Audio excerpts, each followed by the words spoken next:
Seems the running echo is completed already, but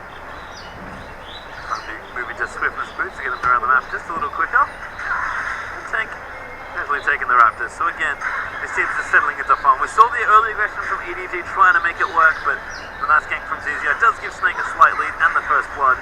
But 11.5 minutes in, you know these teams are more than happy to let it draw out just a bit. Yeah, and that's the difference in gold right now. First blood and assist, 600 gold exactly. You know, the differences in farm where it seems that Snake are positive just slightly in every single lane is made up by the 10 CS that Clearlove's been able to pick up. So he's kind of making up for that difference. And right now, it looks like the game's just on an ice edge. Once again, 3-man roam into the bottom side of the jungle. Means that EDG have to be careful of the gank. This is not the Clearlove I'm used to though. This is like Clearlove. There's two of him, right? So this is the one that just farms up, gets to mid-game, still a fantastic team fighter. But right now, you have a look at their comp, and their comp is a team fighting comp. Ganking always, like, people don't recognize this, but especially professional play, ganking comes with an inherent risk. You have to overcommit. The person that goes in first generally has to use gap closers and stuff like that. Especially with a teleport on Flandre, there's always a chance that it turns around. So Clearlove right now has decided the investment in ganking is not worth the risk that he sees with an Elise, with a Poppy top lane. So all he's going to do, and they have double teleport against him, so all he is going to do is try and control the tempo of the game, ensure that when team fights do occur, he is as strong as possible.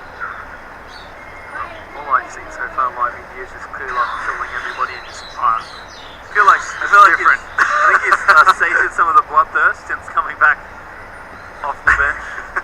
He saw his KDA, he was like, what? It's not 20, it's 12? I ain't going anywhere near people. I don't want to ruin it anymore. I'm already on top of the KDA standing, so we'll die. Crystal has finished his Essence Reaver now, so things might pick up just a bit more here at the bottom lane at least.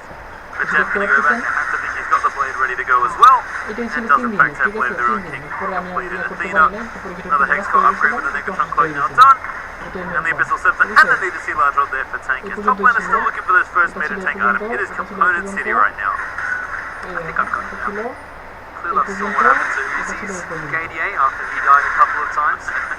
So he knows what happens when you come off the bench and you kind of die a couple of times in a few team fights. Right. This will actually be a natural turret going down to the bottom lane.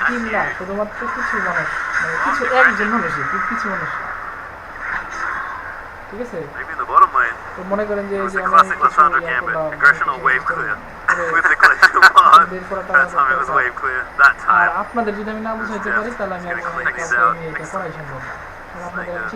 Moving towards the dragon too. A nice opening in that bottom half of the map now. He's just wave clear. As long as he doesn't get randomly eaten by ZZR, it could be okay. But here he comes again. Taking a flash forward. There's ZZR's also in the air. And the ultimate connector Flandre has come down as well.